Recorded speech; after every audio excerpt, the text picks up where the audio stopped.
In August of 2002, 31-year-old nurse Audrey Herron finished her shift, climbed into her Jeep Grand Cherokee, and began the 13-mile drive home on a rainy, foggy evening. She would never arrive. From that night forward, neither Audrey nor her Jeep has ever been found. Some believe she was involved in a crash and that both she and her vehicle remain hidden somewhere within the region's waterways or rugged terrain, despite years of extensive searches. Others believe she encountered someone on that dark drive home, or perhaps even after she arrived. Whatever happened, Audrey left behind a husband, family, friends, and 3 young children who have now grown into adults, still searching for answers about what happened to their mother. I'm your host, Megan, and each week on A Simpler Time True Crime, I cover older unsolved cases and challenge the idea that a simpler time meant a safer time. This week, I'm bringing to you the unsolved, mysterious disappearance of Audrey Mae Herron.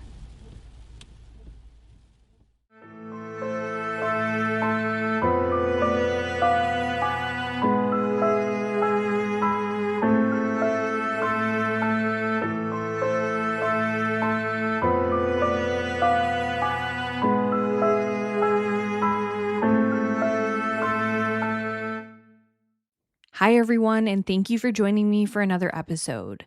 This week's case has been one that has been requested of me several times. In fact, nearly a year ago, I attended a class reunion with my boyfriend who grew up in this area of New York State, which is a few hours from where I live. When I travel and people find out about the podcast, it's not uncommon to get regional case suggestions, which I always appreciate. And this was no different. People said to me, "Do you know about the young nurse that went missing on her drive home? There used to be billboards up, I think." So I decided to look into it, and it's one of the more bizarre and perplexing cases I've ever featured on the podcast. Online discussions and community chatter speculate many things. That someone in her life was involved and that her disappearance is the result of foul play.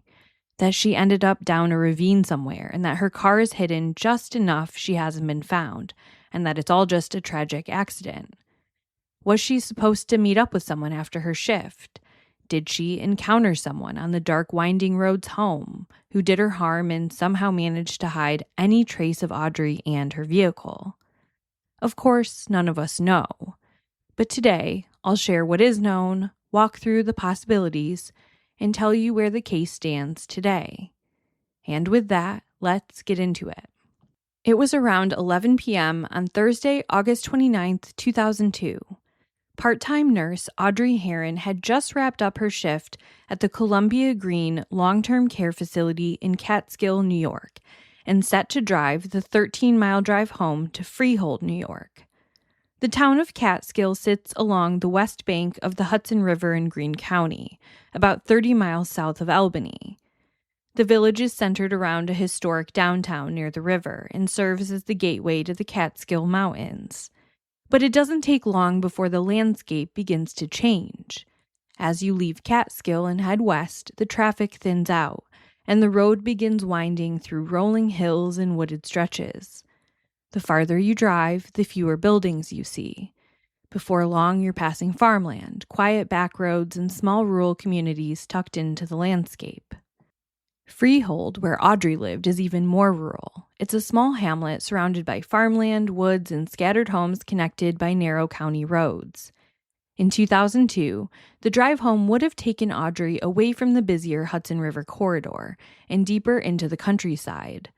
It was a route Audrey knew well and one she had driven countless times after finishing her shift.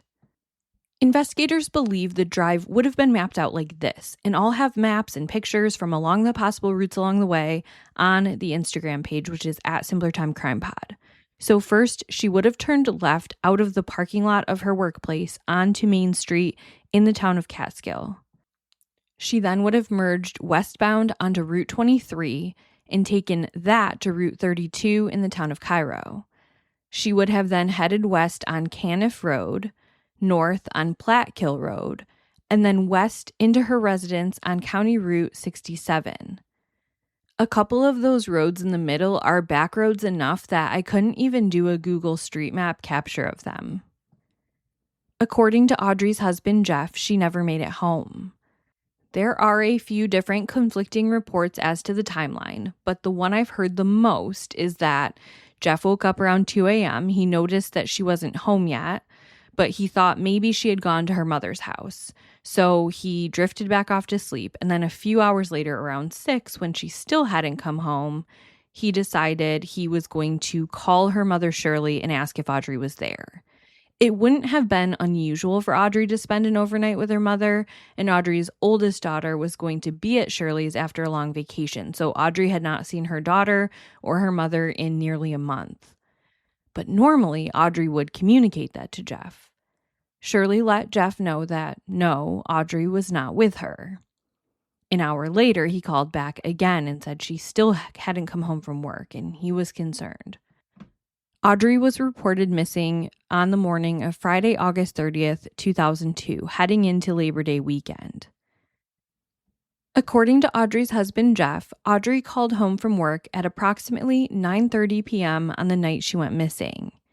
He said that she was in a great mood because she found out that day at work she was going to get a raise. Audrey had worked on and off at the nursing home facility for about a decade, starting as a CNA and then getting her LPN license.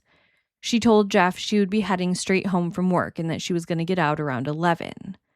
So what happened then? Police first set out to do a search along the route she took and several other likely routes. Given the circumstances, Occam's razor at that point is that her car went off the road somewhere and her vehicle was disabled in some way, and she was potentially injured in or unable to get out of her car. Much of Audrey's drive home followed two-lane state and county roads through Greene County. While Route 23 and Route 32 are larger highways, portions of the drive become narrower as they pass through forests, farmland, and increasingly hilly back roads. The road curves with the landscape, and in places there are drainage ditches, small creeks, wooded embankments, and limited shoulders. That evening, the weather added a layer of difficulty. Rain had moved through the area, leaving the pavement wet, and fog was reported in parts of Greene County, reducing visibility for drivers. Even so, it wasn't a route considered unusually hazardous under normal conditions. But the combination of darkness, wet pavement, reduced visibility, and the rural landscape meant investigators couldn't dismiss the possibility that Audrey's Jeep had somehow left the roadway unnoticed. At the same time, they found no evidence that an accident had occurred. Nobody heard a crash or witnessed an accident, but it had to be ruled out. In addition to her regular route, there are a couple of other reasonable ones that she could have taken. If you put both the start and end addresses into Google Maps, the fastest and most direct route is actually different than the one police said was her usual. This route would have kept her on a road called County Road 41 off of Route 23 instead of heading on to Route 32. I know that doesn't mean too much to you as listeners if you're from outside the area, but I'm sharing it so you can peek at a map for yourself if you'd like, or make sense of some of the pictures I share on Instagram. To summarize, though, this route is fairly equal. She would have approached her house from the other direction using these directions, and she would have avoided more of the true back roads. It's possible she did this instead because of the weather. There's also a third possible route where instead of going onto Route 23, she continued off onto Main Street and took all back roads home. Given the nature of this disappearance, they couldn't ignore any of the possibilities, but considering the weather, it seems less likely that she would take windy, slippery back roads in the darkness of night after she's exhausted from working a shift. Police, firemen, and search and rescue conducted massive ground searches. Audrey's name and photo were released to the general public to be on the lookout.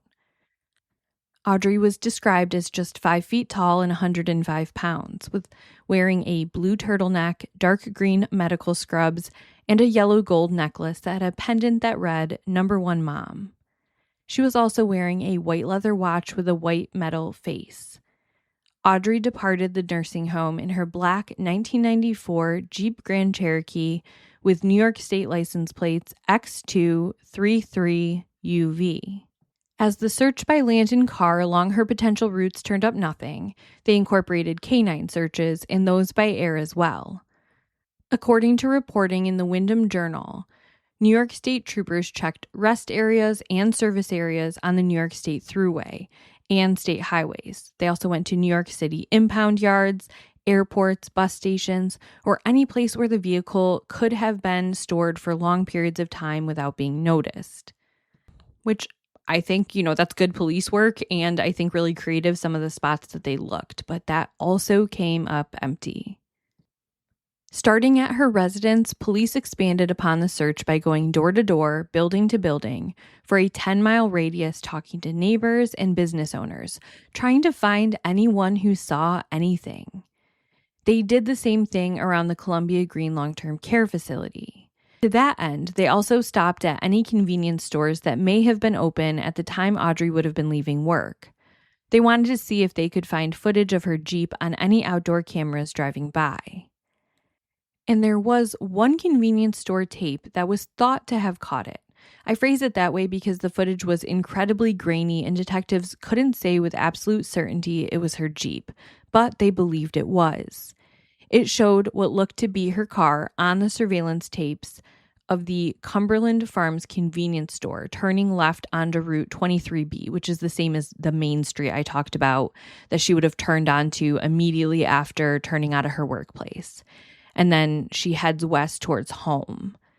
So that would have been at the very beginning of her drive, right after pulling out of work. If that is her, which again, they think it was, that would have at least confirmed that yes, her vehicle pulled out of the parking lot. I don't want to go as far as to say that she safely made it out of the parking lot because the footage is too grainy to tell if it was her driving or if there was another passenger. You get the idea. After that, there's no other footage of her that exists after leaving work.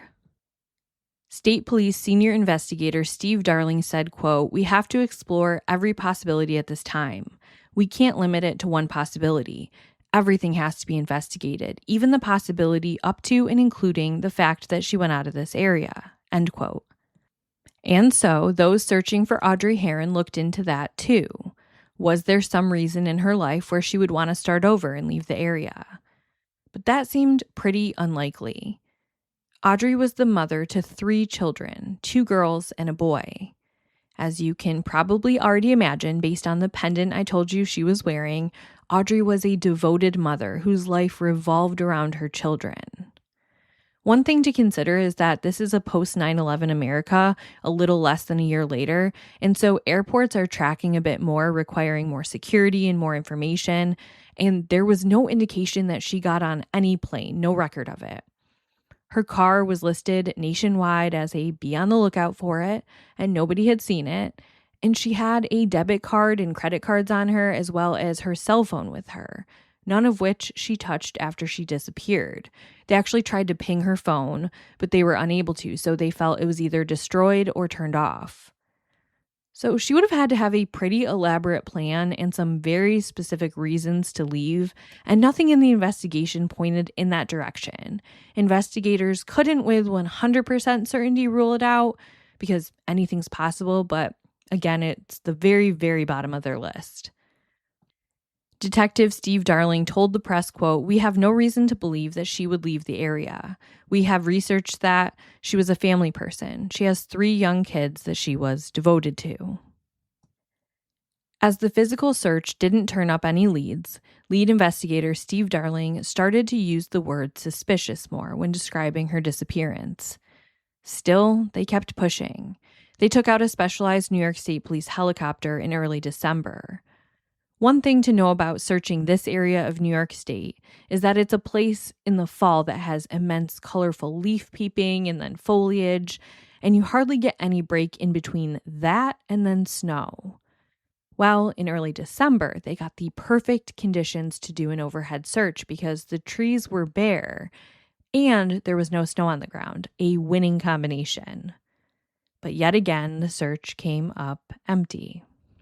Just to give you an idea of all the resources they had pulled in, they had members of the State Department of Environmental Conservation, the Greene County Sheriff's Department, the Catskill Police State Police Aviation Unit, State Police Mobile Response Team, State Police Dive Team, and the entire state canine training school. At this time, Detective Steve Darling stated that he felt the biggest thing for them would be to find her vehicle. If they could find the Jeep, maybe they find Audrey with it, but if nothing else, the circumstances and conditions they find the Jeep in would likely give them a lead on what type of case this was and what happened to Audrey. Though if you follow cases like, say, Jason Landry's, you know that's not always the case. It wasn't until around the holidays in 2002, nearly 4 months after Audrey disappeared, that investigators publicly spoke more plainly about where the case stood. And they announced they believed they were investigating a homicide.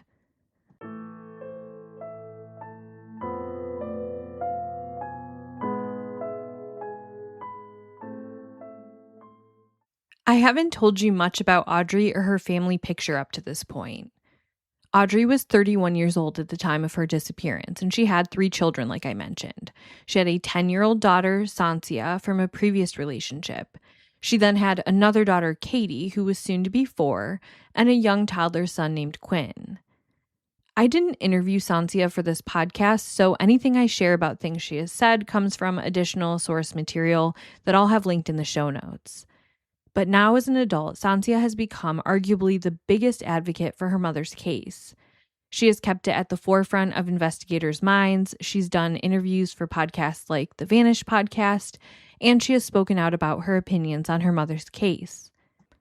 I listened to Audrey's case on the Vanished podcast, and if you haven't yet already, you should check it out after you listen to this one, because Marissa always does a fantastic job, and she interviews Sansia and some of the other friends and family of Audrey. On the podcast, they talk more about that trip that Sansia was on with her grandmother and how they had been gone for like a month and they were just returning that same evening that she went missing, and that Sansia was due to see her mother the very next day but never did. And that just adds such a sad layer to this case because she already had this period of time before her mother's disappearance that she couldn't see her, and then she's looking forward and really missing her, and then this happens. It's just really tragic. Not only that, Sansia's life was really upended after this. She went to live with her biological father after her mother went missing, and so that was fine to be living with her dad, but she got separated from the home she knew, the siblings she loved, while everyone was going through this traumatic event together.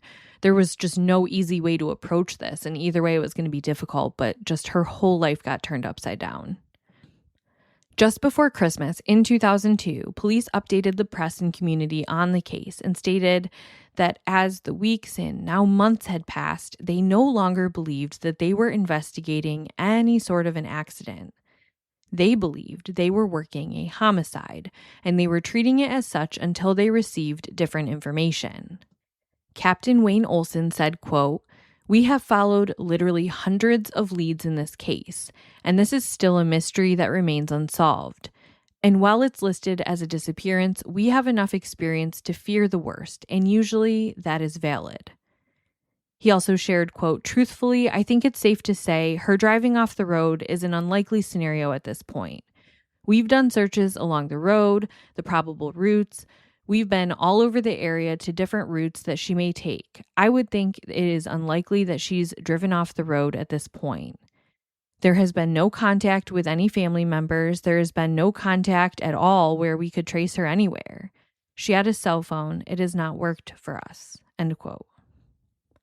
If you follow a lot of true crime cases, you know that when investigating a homicide with an unknown offender, police always start by investigating closest to home. Captain Wayne Olson shared that while Jeff Herron had cooperated with the investigation, like he had allowed searches of the home, of vehicles, and all of that along the way, he had refused to take a polygraph test on the advice of counsel. Of course, many people did see this as suspicious, and if you listened to my recent episode on Amy Rowe Bechtel, I spoke a lot about voluntarily taking a polygraph test and the reasons a person may or may not want to take one. I won't go too far into it here, but I'll reiterate this. It will be rare for you to find an attorney who will advise you to take a polygraph exam.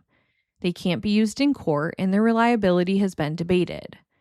Having said that, I also understand law enforcement wanting him to take it as a tool to help get a sense of if they should be focusing their investigation on him or focusing it on different areas. But notice I said tool. And one problem I have with the way police were phrasing it in these interviews is they kept saying things like if he took the polygraph test, he'd have this opportunity to eliminate himself as a suspect. In fact, the exact quote Olson said was, "Family members are always potential lead suspects, and although Jeffrey Herron has been given the opportunity to clear himself as a suspect, I think it is safe to say that he has not chosen to do that, so he is still considered a suspect." Jeff has cooperated to a degree, as the captain said, but he has not excluded himself from the investigation. He had the opportunity to do so, but he hasn't. The polygraph would be a way to exclude himself. I would like to exclude him. I would like to rule him out. I would like to get it straight in my mind. If there are any concerns and we think it can be cleared up, a polygraph is a really good way for us to do that. End quote.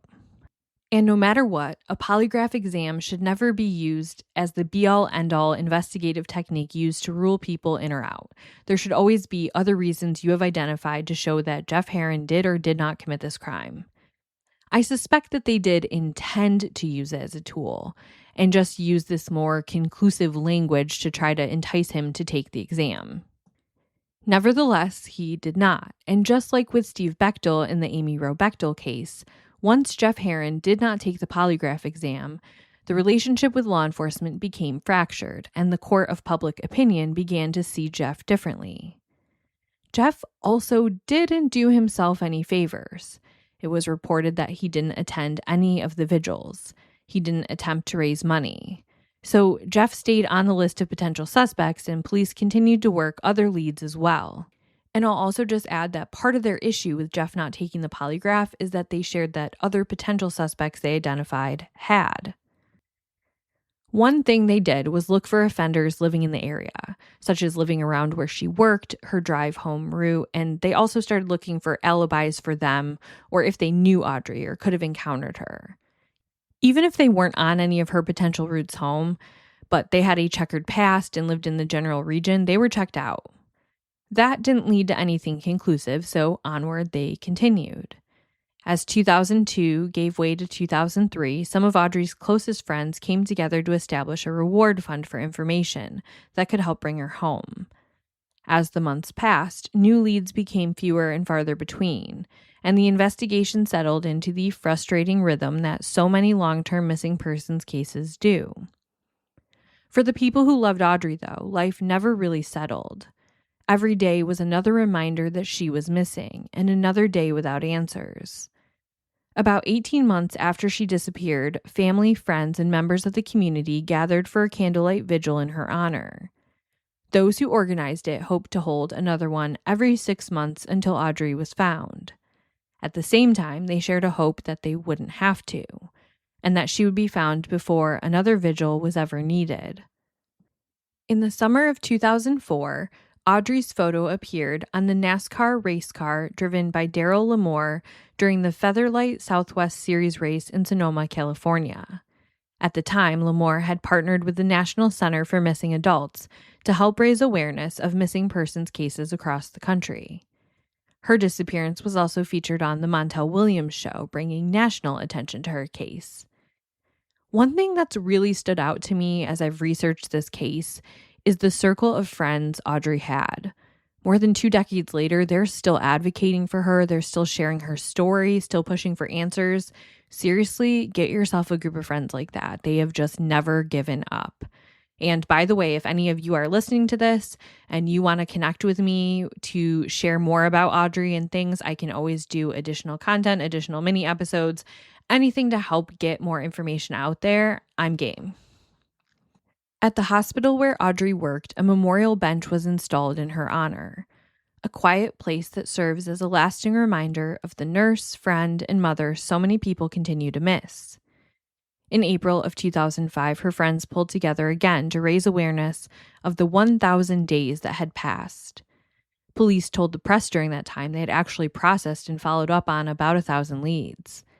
They had continued doing ongoing searches when resources and weather permitted, including diving searches, additional canine ones, helicopters, you name it. In 2008, New York State jumped on the cold case playing deck cards trend, where cold cases were featured on cards distributed to inmates, and Audrey Herron became the Jack of Diamonds.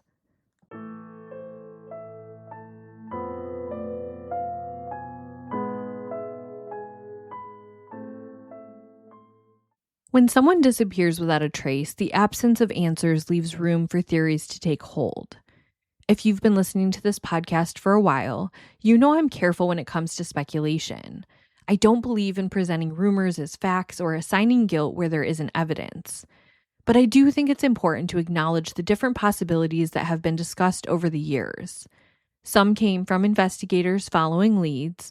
Others have come from community conversations or people close to the case trying to make sense of what happened.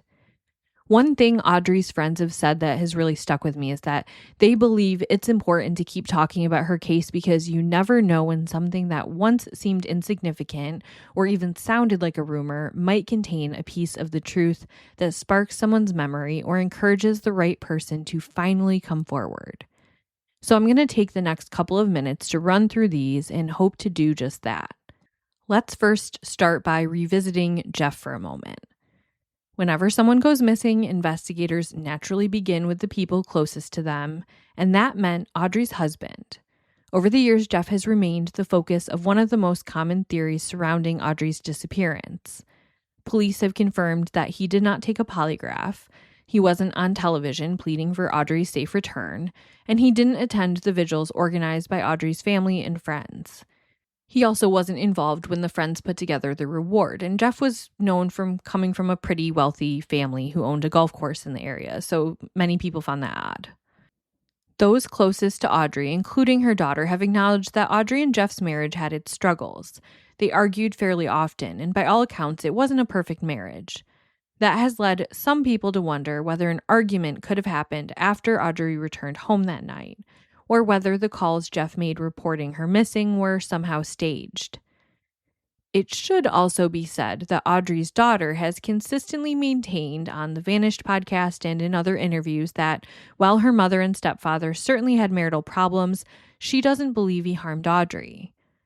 Investigators have never publicly identified evidence tying Jeff to Audrey's disappearance, and more than 2 decades later, no charges have ever been filed against him. There also wasn't an obvious financial motive. Jeff came from a well-off family that owned the golf course and the surrounding property where he and Audrey lived, and by all accounts, he was financially comfortable. So that makes theories centered around money or life insurance considerably more difficult to support, especially because even if there was secretly a money concern that an outside entity wasn't aware of, Audrey being missing would make life insurance claims near impossible to collect on. But the money piece does lead me into theory number 2.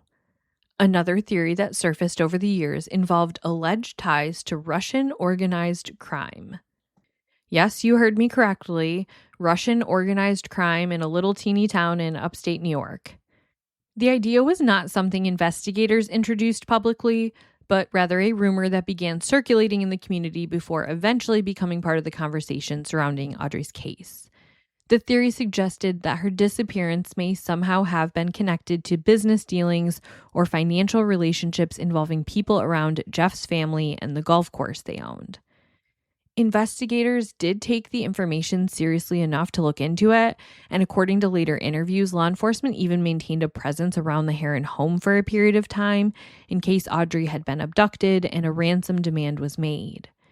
But no ransom call ever came, and despite investigating the possibility, police have never publicly identified evidence connecting Audrey's disappearance to Russian organized crime or any financial concerns relating to Jeff's family.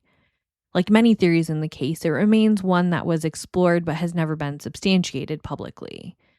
I've even seen some sources say that the theory was debunked by law enforcement, but I couldn't find where law enforcement specifically said so. Next is the person from work. Another theory that gained attention years later centered on an unnamed man connected to the care facility where Audrey worked.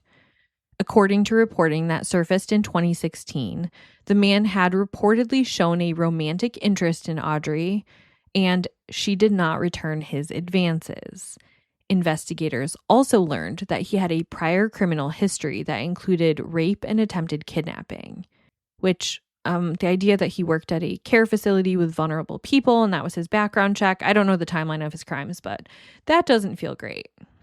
That discovery led detectives to search his property with cadaver dogs and even drain a pond in hopes of finding evidence connected to Audrey's disappearance. Despite those efforts, that search also came up empty, and no publicly known evidence emerged linking the man to Audrey's disappearance. Next is the meetup, I'll call it. The fourth theory revolves around Audrey's generosity. Friends have shared that she often passed along children's hand-me-down clothes to families who could use it, and it's been reported that she had bags of children's clothes in the back of her Jeep around the time she disappeared. That has led some to wonder whether Audrey may have planned to meet someone after work to drop those items off, and whether that meeting somehow went wrong. If you've listened to my episodes with Detective Robert Klein, you know he says that in his years as an NYPD detective, he worked countless cases where meetups for goods and services went awry. However, there has never been any public confirmation that such a meeting was planned, but the possibility continues to be discussed because it could explain why Audrey may have made an unexpected stop on her way home, if she made one at all. Another detail that has been discussed over the years is Audrey's spare tire, which was found at the home. Because her Jeep stored the spare tire inside the cargo area, some have wondered whether someone removed it to make room to conceal a body. Others point to a much simpler explanation. Audrey was reportedly carrying bags of hand-me-down clothing around at that time, and removing the spare tire would have created additional cargo space. It's one of those details that can be interpreted in very different ways, and on its own, it doesn't appear to move the investigation in one direction or another. There's one reported detail that could significantly change the timeline in Audrey's case, and it involves her purse. There have been reports that Audrey's purse may have been left inside the home after she disappeared. If that's true, it would suggest Audrey made it home from work before whatever happened to her occurred. But because that detail has never been publicly confirmed by investigators, it's difficult to know how much weight to give it. Even so, it's one of the reasons why some people believe the answers to Audrey's disappearance may lie closer to home than somewhere along her drive. And let's give that final theory another look. The idea that she and her vehicle are somewhere in the county after she suffered a car accident and she's just never been found. 2 decades after Audrey disappeared, her case received another wave of attention when the volunteer dive team Adventures with Purpose traveled to Greene County to conduct an independent search. The group has gained national recognition for locating missing people and their vehicles in waterways that had previously been searched, giving Audrey's family and many followers of the case renewed hope that her Jeep might finally be found. Using side-scan sonar, the team examined multiple bodies of water along and near Audrey's likely route home, focusing on places where a vehicle could have entered the water unnoticed. They also revisited areas that had either been searched years earlier or had never been thoroughly examined with modern sonar technology. Despite spending days on the water and investigating numerous sonar targets, the search did not locate Audrey's Jeep or uncover evidence explaining what happened to her. I will link the multi-part series in the show notes, and I highly recommend you give it a watch and see for yourself. The Jeep itself has become one of the biggest mysteries in Audrey's disappearance. If someone was responsible for her disappearance, they would have had to face the challenge of hiding not only Audrey, but also a very recognizable vehicle. Over the years, people have questioned whether the Jeep was abandoned somewhere remote, concealed on private property, submerged in a body of water, or deliberately destroyed. Investigators even looked into the possibility that it had been dismantled or crushed, checking salvage yards, scrap yards, and junk yards for any sign it had been processed before anyone realized it was connected to a missing persons case. More than 2 decades later, despite countless searches and thousands of investigative hours, Audrey's Jeep has never been found, leaving it as one of the most important pieces of evidence in the case missing alongside her. This is far from an exhaustive list of what could have happened to Audrey. One thing I wanted to share as a positive as we wrap up this show is that both of Audrey's daughters went on to become nurses in her memory. Sansia told Dateline that going to vigils and hearing her mother's coworkers and even her mother's patients talk about how wonderful she was and her ways of being a nurse, it just impacted her greatly. Sansia has beautiful memories of her mother. She told Dateline, quote, "She was a great mom. She loved to take me everywhere with her, which I loved. She would take me shopping, to her friend's house. We would plan girls' dates, get our nails done, see a movie and get dinner. She would play video games with me. She was a great mom," end quote. Senior investigator Peter Kosminski, who has worked the case in different positions and capacities from the beginning, told Dateline that the case occurring when it did created a lot of barriers that modern tech can help solve, something that is, of course, a reoccurring theme on this podcast. He said, quote, "Currently, obviously, technology is much better, much, much better. There's more cameras, there's more ways to track people. Back then, there wasn't." Still, Audrey's family and friends and investigators hold out hope. I'll end with Sansia's quote to Dateline. "I don't ever give up hope. It's hard, especially after many years. But someone has to know something. Don't ever stop fighting for your loved ones, because someone will hopefully come forward and get justice. I have hope that one day we will have answers and I will know what happened and have some closure." If you have any information on the mysterious disappearance of Audrey Mae Turk Herron in 2002, please call the New York State Police at 518-622-8600 or email the information to nysvicap@troopers.ny.gov. That's New York State VICAP at troopers.ny.gov. This has been another episode of A Simpler Time True Crime. I am taking a week off for vacation, but fear not, you will still have an episode in your feed. My friend Kylie from Primetime Crime Pod will be guest hosting, and I'll be sharing an episode of hers for you guys. She approaches these cases very similar to me, and her work is phenomenal. So after you listen to her and love her, make sure to go follow her podcast as well. She's also weekly and releases later in the week. If you appreciate the work I'm doing, please leave a 5-star review on your favorite podcasting platform. Follow the podcast on Instagram for weekly photos, and I'm also starting to do a little more on TikTok. Facebook I'm still terrible at, but I'm hoping to get better at it. Just haven't gotten there yet, but you can still follow me there and hope with me. Case suggestions can be made by DMing me on Instagram or emailing me at simplertimecrimepod@gmail.com. I see them quicker in my email because sometimes I miss messages when they go into my private messages folder. So just be patient with me if I don't immediately get back to you because I miss it, but it's very important to me. And as always, thank you so much for listening, and I'll be back again with a regularly scheduled episode after vacation.